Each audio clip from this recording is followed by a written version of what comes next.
There's basically really two kinds of septic systems. There's a few other septic systems that are kind of rare, but the two most common septic systems are what's called a leach field, using a leach field or using a leach well. In the area that I live in, leach wells are unheard of because the water table is so high, but where I come from in Arizona, that's all we did was leach field. So I've never done a septic system doing the leach field process that I'm doing now, but I've done leach well systems many times. But the concept of a leach well is when the water table is very low. In Arizona, the water table where I was at was almost 700 feet deep, and so we had a 75-foot deep, about 24-inch diameter auger that would go down 75 feet, and we just filled it full of river rock around a 4-inch piece of perforated pipe, and we were done. In this situation up here, because the water table is so high, and then on top of that, I'm not very far away from the creek. You know, I'm well over 100 feet away from the creek. But the leach field cannot be any more than 3 feet deep. Okay, so once I've determined that I can't do a leach well, I have to do a leach field. The next decision I have to make is I basically have two options. Option one is I can do what's called a dome system, which is by far the most preferred way for a licensed installer to do it. But if you ask most guys that have been around a while, they'll tell you that actually a perforated leach field, excuse me, a perforated leach field using 4-inch PVC is a more true leach field than a dome.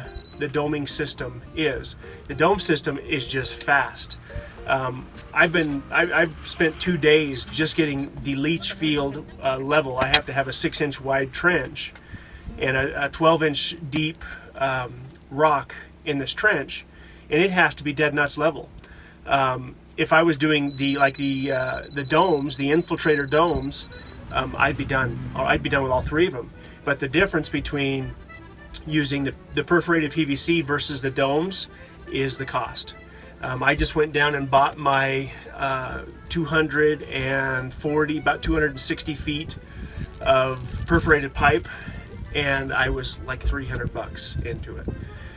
If I were to go and get 260 feet of the domes, I would be probably around $3,000.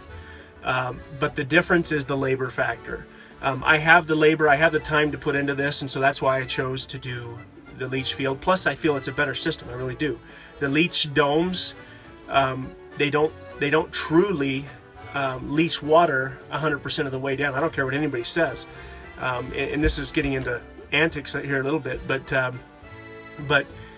the other issue that I'm fighting is the fact that I'm not on level ground. So I spent probably another 2 days with the laser level trying to find the best spots to put my leach field. I'm limited down on this corner because not only do I have to have 3 84-foot trenches that are 6 feet wide with a 6-foot gap in between them, but I also have to have another area that I can show the inspector that if this leach field ever fails 30, 40 years down the road, that I've got room to put another leach field in. And so this is what the inspector is gonna ask for. In one of the earlier videos, he came out and did the soil test, and that's what determined how many feet of leach field I needed. That's also determined by the size of the home. But the thing that this video is going to focus on is laying out the leach field, as well as laying out what's called the distribution box. Okay, this is the distribution box. This is what comes out of the tank. This is the outlet side of the tank, and will likely sit right about here on the ground. I'll have to make that nice and level in there. This has to be sitting as close to level as possible. If it's not sitting level, that means the water is prone to going to maybe one drain field faster than the other. And they actually make baffles. If you have to do it, install it where it's not level, they make baffles that ensure it goes to the right place. But these orange caps just snap in the hole.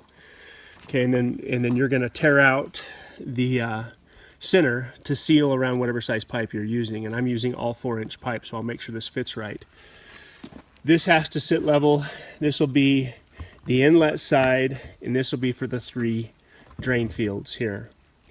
I'm because of how my situation's laid out, I'm probably going to have to do these one at a time. I went down and talked with the inspector, and he said that was fine. I may have to actually pay him a little extra. But this is my 6 foot wide, 84 foot deep, 6 foot wide, 2 to 3 foot deep, 84 foot long trench that I spent every bit of 2 days leveling. I lost my plum tree down there. I had to tear up my plum tree, which thank goodness I've got other plum trees to put in. But I'll lay that perforated pipe right down the center of this. I'll use Schedule 40 PVC right up to it, and then I will install the perforated pipe.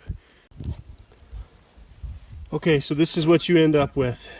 Now there is a high side and a low side. If you look at it, the inlet side is higher than every other place on the box. So from the septic tank you come to the high side. Now I only need 3 openings. When cutting out these caps, there's an option to tear.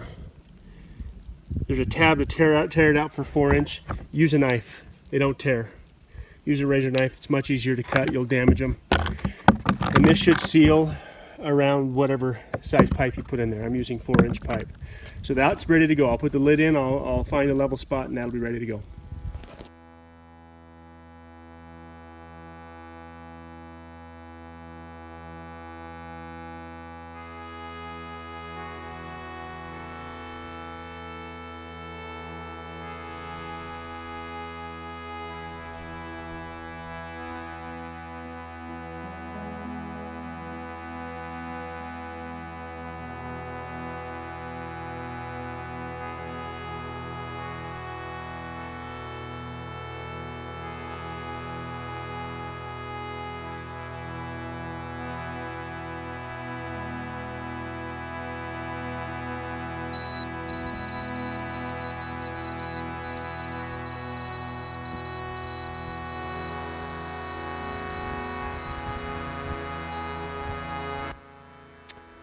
Okay, I just shot grade for the final time. I'm going to start dumping the rock on top of the leach line now.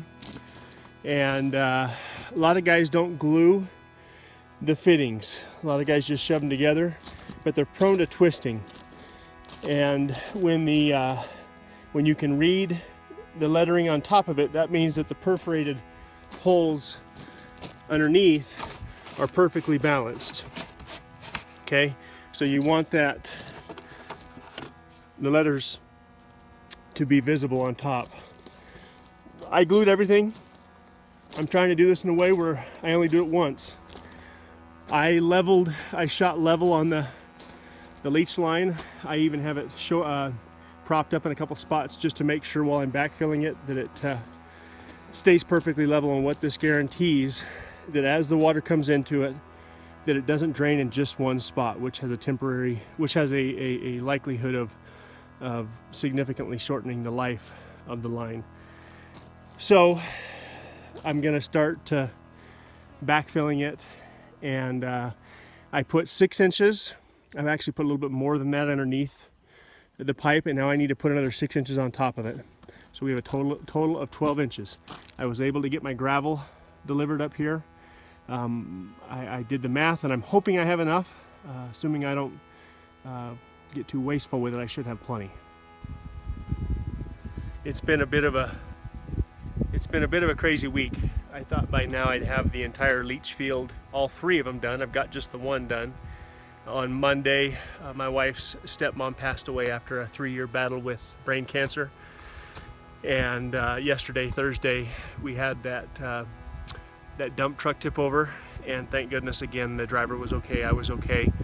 The corner of the cab where I would have been sitting was absolutely crushed, and so I just haven't had the time to spend doing what I hope to have been doing this week. And so of course everything's taking longer, costing more money, the usual.